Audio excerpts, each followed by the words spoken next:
Welcome back sa channel natin. For today's video, papunta tayo ng Legazpi, Albay.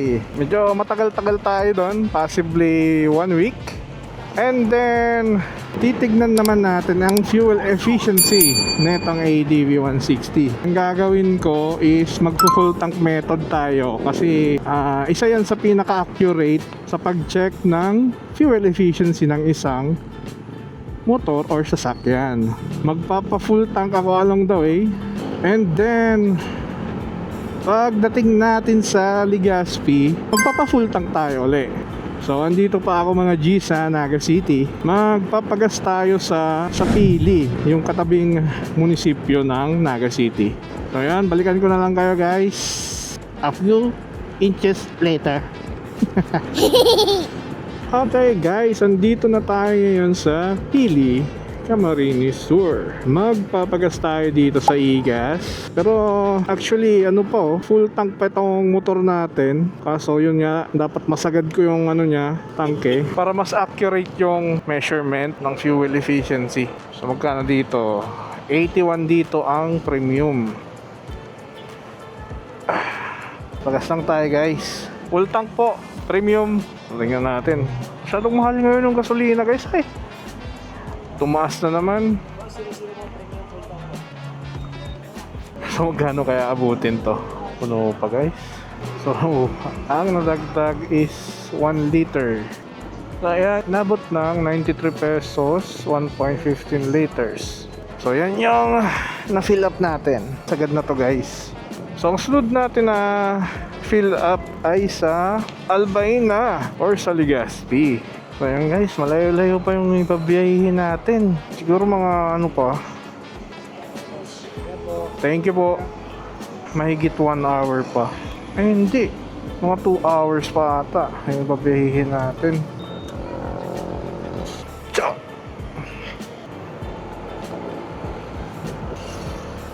So ang sunod natin na hinto or stopover ay dun sa Bato. So dun tayo mag-stopover. Next target na stopover. So lang tayo dun, replenish ng energy, mag-inom ng water, mag-snacks. So yan, dahil na tayo ulit, guys. Ayun, cute ng sasakyan. Nung brand kaya yun, Cutie Pie. So anyways, ang choice of helmet natin ngayon is yung Spider Arrow 2. So, nag-modular helmet tayo ngayon, guys, para komportable lang yung travel natin. So yung pinalitan ko siya ng clear visor kasi ito yung magiging main helmet ko throughout the trip. And then kung meron din kayo, guys, ng Spider Arrow 2 na helmet, ginawan ko to ng tutorial video kung paano palitan yung visor nito. Ayan, guys, panoorin nyo na lang kung isa kayo sa mga Spider Arrow 2 owners. If interested yan kumuha na ito, guys, lagay ko na lang sa description yung link ng Spider Arrow 2 natin. So yan lang naman, guys. Patuloy tayo sa road trip.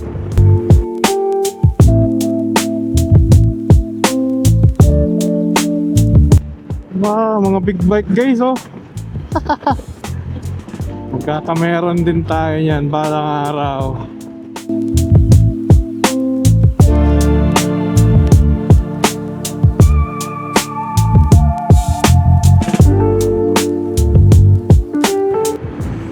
Nasa Bato na tayo, guys. Halfway through na tayo. Ang sunod dito is Pulangi, Albay na. So hinto lang tayo, guys, dito. May tinatambayan ako dito ng gasoline station, yung Bicol Petroleum. Wait a minute. Uy, 7-Eleven na pala dyan, no? So doon na lang tayo magtambay, guys. 7-Eleven. Kakain tayo ng pagkain. So dito na tayo, 7-Eleven. Mas masarap yung pagkain dito, eh. So Bato na tayo. Kung makikita nyo, dami nating dala or dami kong dala. Kung may bag tayo dito yung laptop natin. So yan kinagandahan sa ADV, marami kang pwedeng dalhin. So yan, guys, dito tayo ngayon sa Bato. Kakain lang tayo sa 7-Eleven. So nag-order tayo ng baked macaroni, iced coffee. Yan yung ADV natin, guys. Yan, oh. So, tara, kain lang tayo, guys.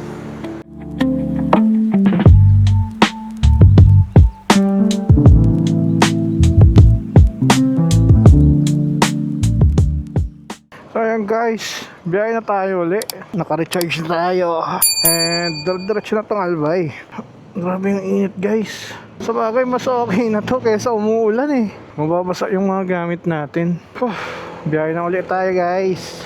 So ayos yun ha. May 7-Eleven na dito sa Bato. Kasi dati wala naman yun eh. Dito ako tumatambay usually sa gasolinahan na to. Ano, parang may mga kubo-kubo dun. Kasi may 7-Eleven na, kaya dun na lang tayo. Ang estimate ko, mga ano pa to guys, mahigit 1 oras pang biyahe to. Chill ride lang tayo. At medyo busog. Yun no, province of Albay na tayo guys. So municipal of Pulangi pa to. So maya maya hopefully makita natin si Mayon no. Kasi yung mga kasabihan ng mga lokal dito sa Albay, kapag hindi daw nagpakita sa iyo si Mayon kapag bumisita ka dito, ibig sabihin daw masama yung balak mo eh. Or masamang tao ka daw. Hopefully magpakita sa atin si Mayon. Kasi hindi naman tayo masamang tao.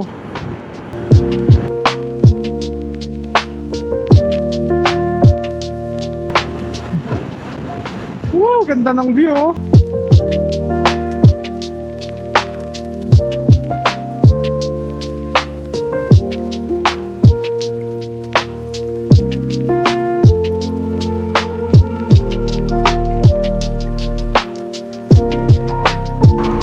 Ligaw na tayo guys. Ayan yung City Hall nila oh. Maganda no? Mga 30 minutes na lang, Legazpi na tayo. Pero yun nga lang, may mga reblocking dito oh. Mukhang mapapa-offroad tayo ng wala sa oras. No choice tayo. So may mga ano pa kasi dito, mga hindi pa tapos na reblocking. Pero malikabok guys oh. Buti naka-ADV tayo no. So dito sa Ligao City guys, meron ditong pasyalan din. Kung Katoliko kayo, meron ditong malaking simbahan na binibisita kapag Semana Santa. So di ko alam kung makita natin dito sa kalsada, pero malaki yun eh. Umahagip ng camera, zoom ko na lang. Ayan guys oh, nandun sa may bundok, nakikita nyo. So yan yung simbahan sa Kawakawa. So pag kumanan kayo dito guys oh, papasok dyan, nandyan yung Kawakawa Hill. Dito naman guys, may mga nagtitinda dito ng rice puto. So ang laman yan makapuno. Dito yan guys oh, madami sila dito. Dati yung presyo ng ano niyan, tinda nila is 3.20. Ngayon di ko na alam kung magkano ba. At matagal-tagal na rin ako hindi nakabili dyan. So actually palabas na to ng Ligao City. Yung sunod na is Ginubatan. Oo nga pala guys oh, Ginubatan Albay na tayo. Pero full tank pa rin yung ADV natin. Malayo na yung tinakbo pero full tank pa din. Tignan natin kung ilang bars ba mababawas sa gasolina natin. Andito na tayo ngayon guys sa Daraga Albay. As you can see dito sa instrument panel natin, 1 bar pa lang yung nababawas sa gasolina. Maisipin nyo, from Pili, Camarines Sur hanggang dito sa Daraga Albay, 1 bar pa lang yung nababawas. Mamaya pagdating natin ng Legazpi, magpapagas na tayo ulit ng full tank para makompute natin yung ilan ba yung kilometers per liter niya. Siguro mga 20 minutes, Legazpi na tayo. Dito naman pagkakaliwa kayo dito oh, andito naman yung Cagsawa Ruins. Diyan guys, hindi na tayo makakapasok sa mga tourist spot. Pero hopefully soon makapag-vlog tayo dito sa mga tourist spot ng Albay. Kita nyo yung guys, yun oh, nag-ano siya, spark. Crazy. Panigurado brownout dito. Nandito na nga pala tayo sa Legazpi City. Nandito tayo ngayon sa may old airport. Ayan yung old airport dito guys oh.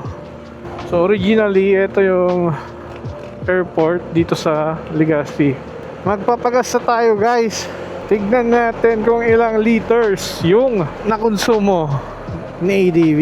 Kung nakikita nyo oh, 1 bar pa rin yung nabawas. Malayo na yung nabiyahe natin from Pili hanggang Legazpi. Tapos 1 bar pa lang. Yung distance nito is around 100 kilometers na eh. Well, confirm natin kung magkano talaga or ilan yung nabawas. Hanap lang tayo dito ng gas station. Yun no, may Petron. Dito tayo sa Petron magpapagas. tignan natin kung ilang liters yung nakonsumo. So yun, survive yung mga gamit natin, no? Anyways, tignan natin guys kung ilan yung nabawas.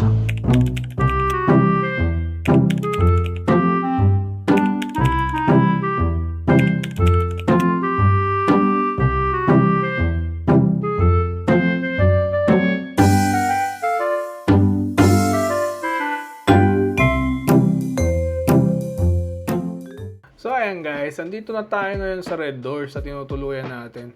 So kung nakita nyo, naputol yung video natin. Pero buti nga, andito yung resibo para makita natin kung ilang liters ba yung napakarga ko dun sa second refill ko. So bali ang gagawin ko guys, dalawa yung computation na gagawin ko.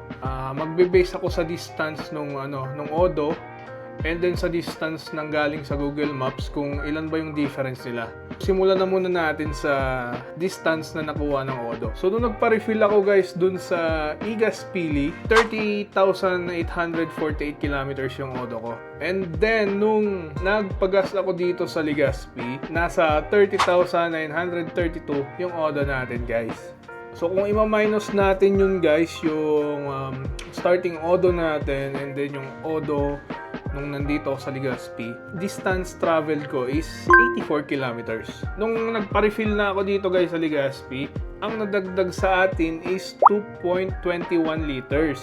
So ang pag-compute nito guys, yung distance i-divide natin sa kung ilang liters yung na-consume niya. So ang kakalabasan niyan guys, yung fuel efficiency niya. Okay, so compute na natin. So 84 kilometers divided by 2.21 liters. So nasa 38.01 kilometers per liter yung fuel efficiency niya. So yan guys, naka-base yan sa distance galing dun sa odometer natin. And then kung gagamitin natin si Google Maps, so lagay ko dito. So nakalakay dyan guys, ang na-travel natin is 81.9 kilometers. Kung i-compare natin dun sa Odo galing sa ADV, diba 84 kilometers yun? So ang difference nila is 2.1 kilometers. So around siya guys, 2.5% yung difference nila. So ang gagamitin naman natin guys sa computation yung distance galing sa Google Maps. So divide lang natin ulit, 81.9 divided by 2.21 liters. So makukuha natin is 37.1 kilometers per liter.